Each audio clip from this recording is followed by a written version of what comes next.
Holy packs. All right, so I've had a chance to go through that collection a little bit more that I shared with you guys yesterday. Basically, this is the $60 collection that I got off of Facebook. So it was listed for 100, got it for 60, right? Lots of junk wax, right? Two boxes full of that. But I was able to go through some of those sets and see if things were missing, and unfortunately it was what I thought. So the sets have been picked through. All the stars are out of them. Luckily I was already collecting a bunch of these sets, so I was able to backfill a lot. And the thing was too, is I didn't have the actual boxes. So like, for example, this 87 top set now is complete, and I backfilled it with cards I was already making a set out of, but I didn't have this box, so it works out well that now I can put it in this box, right? And I'll, probably end up trying to sell it for like 10 bucks or whatever it is, 15 bucks. But the other ones that I still have to backfill, I still have a few cards missing out of the 91, which I have somewhere. I would just have to take it from my collections here or my other cards and see if I just have the other ones lingering around somewhere. Same thing with the 90 Fleer, right? There's a few cards missing, I think. What was I missing? I was missing, yeah, just a handful of cards there. But I have them. I mean, it's just a matter of going through my other cards and getting them. So it's kind of a bummer that way because, just got to take the time to fill it up. But what was weird though too is that he had, in this collection, he had boxes and he had other cards based off of the sets he was trying to build. And as I was going through them, I was actually taking some of the cards out of there and putting them into the set. So I don't know if what this person did as far as, I thought I was buying like someone's personal collection, but it almost seemed like somebody bought this and then took out all the good cards and were just trying to resell it. But I don't know where he put all the good cards, right? I figured he would have had it, unless he just took all the good cards and sold those and everything else he sold to me. I don't know. But like, I found these in the box, so I'll look at the, what's it called? The Fleer box and see if I can backfill it. So that's what these piles are all here. So all these piles are the sets that this person was trying to build out already. And from the other boxes with various cards, I was able to break these out. And it certainly seems like he also had this whole set going on, the 1983 Fleer. So I got a lot of cards here for that, even with the stickers too, which is good. Worst comes to worst, I mean, like when you look at the early 80 sets, either 83, 82, 81, 80 even, even though they're not complete, there's still some value with them of selling the partial sets. So even like the 81 Donruss, which I have not had a chance to go through yet and look for the error cards. So I want to do that and go through and find the error cards in the 81 Fleer or 81 Donruss. But let me just show you a couple other ones real quick too. But what I was thinking about doing was, and here's the 80 tops. So I started backfilling more of the 80 tops, even though these are in rough shape.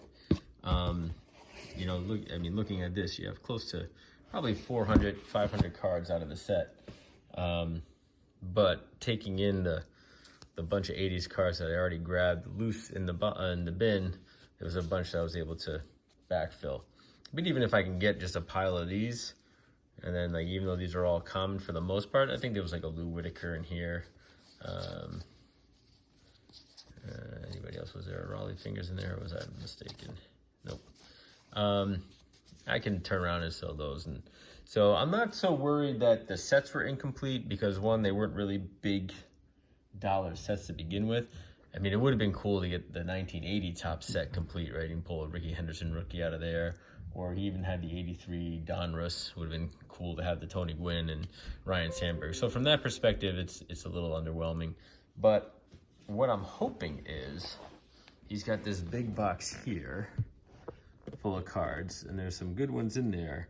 So what I'm gonna do is I'm gonna go through this entire box and break it out, and there's literally, there has to be about 1,000 cards in that box. That box weighs about, I would say, close to 10 pounds or so. And I'm gonna break it out into these lots here.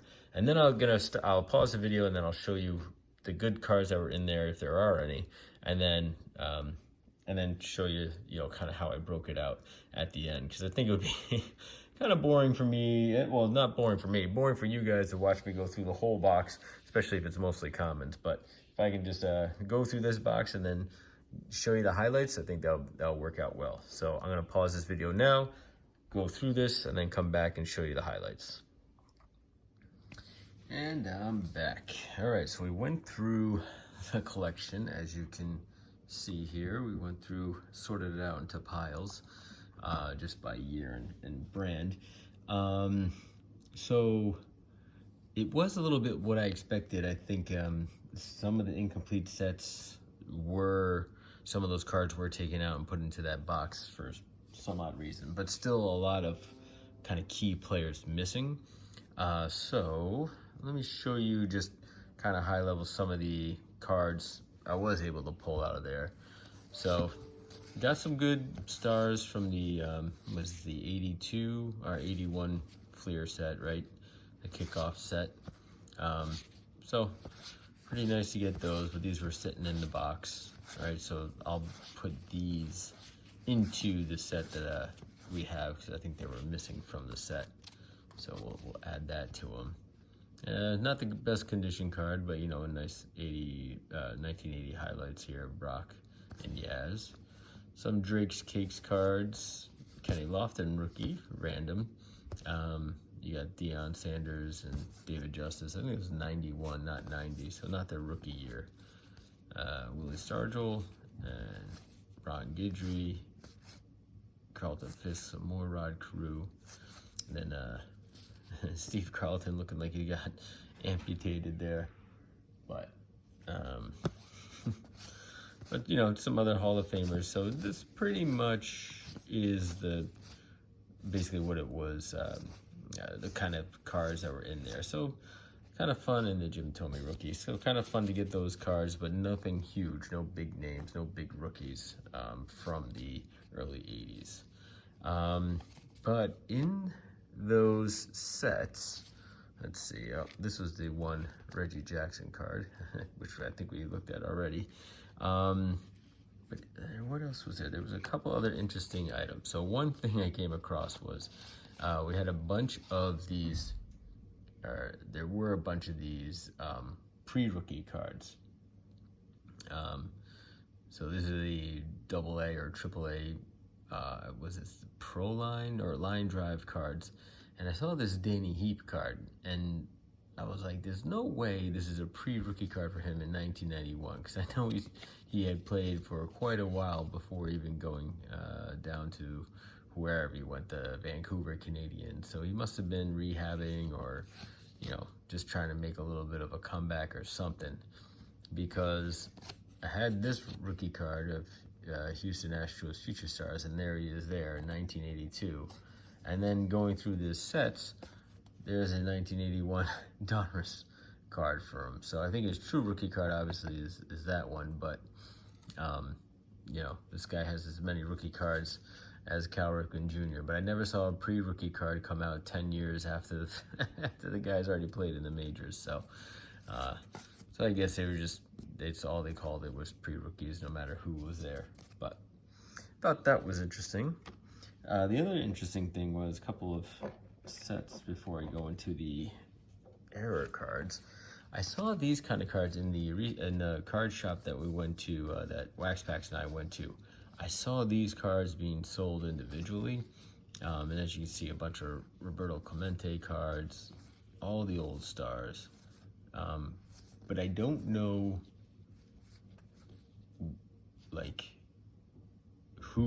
what this set is exactly. I don't know where it came from or what year it was produced, but definitely a lot of stars. The cards themselves are a little flimsy, very thin, but hold up pretty well. But as you can see, lots of huge stars, but I have no idea where it came from or who made it or what. But so I imagine maybe this whole set is a few bucks or something like that, and maybe worthwhile try to sell on its own. All right, and now the other piece of this all was the subsets that we had, or that I saw. So we got an 81 Donruss, right? Not a complete set, but a pretty good starter set. Oops, I think off the camera. Same thing with 80 Topps, right? Not a complete set, but a good starter set. Got it for the 83 Donruss. And then, last but not least, the 81 Fleer. So, you got a whole bunch of incomplete sets, but I would say each one of them has about 75% at least of the set. So I'll probably sell those off as starter sets. But there were some interesting error cards in all of them. So I'll share with you some of the error cards. Not all the error cards, but I'll share with you some of them that I pulled out. First and foremost, this Jeff Zahn one. It's supposed to be, it's not Jeff, right? So since he spells his name Jeffrey with the G, it should have been like Gheoff or something like that. So in other cards of his, it's spelled the right way, but in this one, this is the wrong spelling of his abbreviated name. This Buck Martinez card, if you look closely, you can tell it's a reverse negative. So the Brewer's hand is backwards, but also you can see the Brewer letters are backwards. So this is a reverse negative for him. In the corrected version, obviously the bat's on the other side of his shoulder. Gary Matthews. The Matthews is spelled wrong. It should have 2 T's instead of 1, but they have it correct on the back here.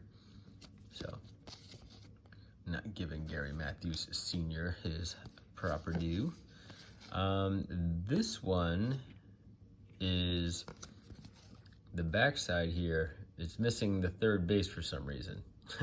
So in the corrected version, obviously has the triples in there, but I don't know why it got missed in that one.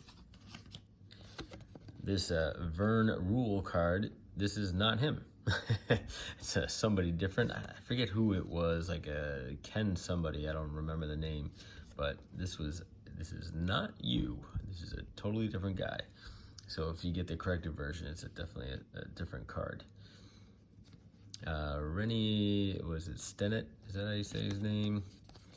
So for this one, it's just a misconfiguring of words or using some improper terms here. So it said, had a disappointing first year with the Giants and is apparently still struggling to regain batting form prior to broke his leg in 1977. So broke his leg. So I think they just take out broke in the corrected version. This one, I believe, is also the wrong person. Hold on, let me just double check real quick.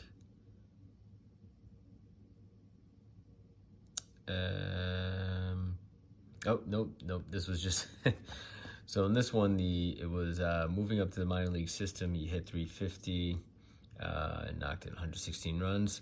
For some reason, Philly traded him to the Tribe after that season in exchange for a pitcher. So they took out, for some reason, and they just said Phillies traded him to the Tribe. So, I don't know, I guess Donruss was questioning why, after such a productive time in AAA, they would trade him away. But that's what they did. This John Ellis one, this is not John Ellis, so this is the wrong pitcher. Again, I don't know who it is, I forget who the name is, but that is not John Ellis. And then last but not least, on the 81 Donruss side, what is the error here? I forget what the error is. What is the error? I forget. After all these, the incomplete box. So if you look closely, so this is what it's supposed to look like. The box is connected on the Major League records here, but on this one, the boxes don't connect. So that is the error. So as little as that is what the error is. And then on the 81 oopsie, on the 81 Fleer, we have some other errors as well. So this picture is correct. In some cases, this picture is what is showing up with this one. So this is the number 6 card for Steve Carlton, and then this is the number 660 card. So this card, the pictures on the front are correct, but in early or first print runs, this was the picture on number 6, which is incorrect. But what's still an error on these two cards is if you look at the 1060, right, it should be 1966 and it says 1066. And so both cards say the same thing, 1066. So there is that error on those, but they did get the numbers right on the back side. So, and then this one, Stan Poppy, they have listed as a pitcher, and he's not, he's an infielder. So that is wrong, but that's actually an error on his regular card. They have him listed as a pitcher, and then, but he should be an infielder. And I checked the one I have, and it's, yeah, I have the corrected version. Jesse Jefferson, pitcher for the Blue Jays, but on the back says for the Pirates. So it should be the Blue Jays, even though they have him split between the Blue Jays and the Pirates. They should have him listed for the Blue Jays, so they corrected that in the second run. Davey Lopes, Davey is misspelled, should have an E in between the V and the Y. And then I think there was something else on the back side here. Oh, this wasn't anything that I had, but there's like, ends up being like a small finger or something, like a finger like that in the corner there, but this is not that one. And then Kevin was a Saucier, I don't know how to say his last name, but it's not about his last name, it's about his first name, and they have it as Ken on the back side here. So it should be Kevin, and they put it as Ken. So that was an error on that end.